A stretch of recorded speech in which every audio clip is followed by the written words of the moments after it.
I'm out of breath a little bit, but who cares? So I read someone who posted that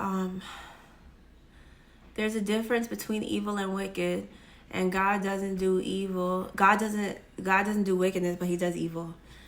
And I was like, what do you mean? So I knew it was wrong, but just to look it up, I looked up what evil meant in Hebrew, and it literally means like everything bad. Wickedness is one of the synonyms.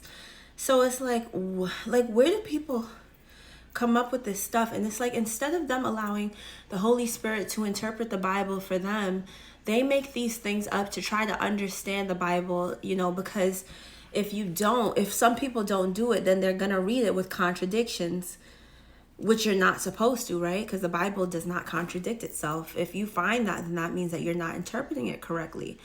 So yeah, I was just like, what? Like, I was taken aback when I read that, because there's so many like different fallacies that are going around about who God is. If you call God evil or wicked, then what do we need Satan for? If God is out here doing evil things, what do we need Satan for? What type of wicked God would God be to tell us not to do things that he's doing? What type of liar would Jesus be to tell us how to live like God if God's not even living like that? If God's not that person? So you're saying, because we know that evil and wickedness is literally sin. Anything you do that God is against. So now you're saying that God's not really against it because he does it.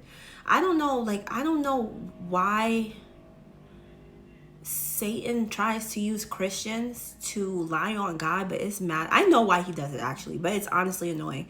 So I just wanted to set the record straight. If you hear anything like this, please understand that God does not do any of those things. Like, God and Satan are not friends. They don't act similar. Satan is the opposite of God. The devil, any evil spirits are the opposite from God. Period. If you want to know who God is and what he does, just read the 4 Gospels to truly understand God. And I'm not saying don't read the Old Testament. I 1000% believe, as a Christian, you need to read Genesis to Revelation. You just need to. However, if you don't read it with the truth of Jesus in your mind, with understanding the doctrine of Christ and who he is, you're going to be very lost, and you're going to teach things that are not biblical at all. Literally, it makes no sense.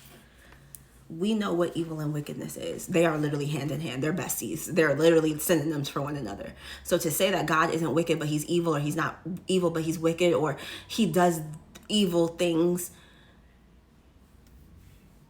Anyways, I'll do some Bible studies on that soon, but it's beyond me. Like, where do we see Jesus do anything evil in the 4 Gospels?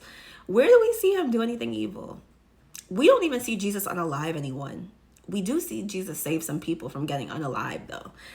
But that's a different story for a different topic. So anyways, thank you for watching. I'm posting this on a couple of places. So if you're on YouTube, then don't forget to like, follow, subscribe, and hit that notification bell so that you can get my videos. You can get the notifications for them every time that I put them up, because we need to do a deep dive into who God really is, so that we're not out here calling Satan God, basically. All right, later.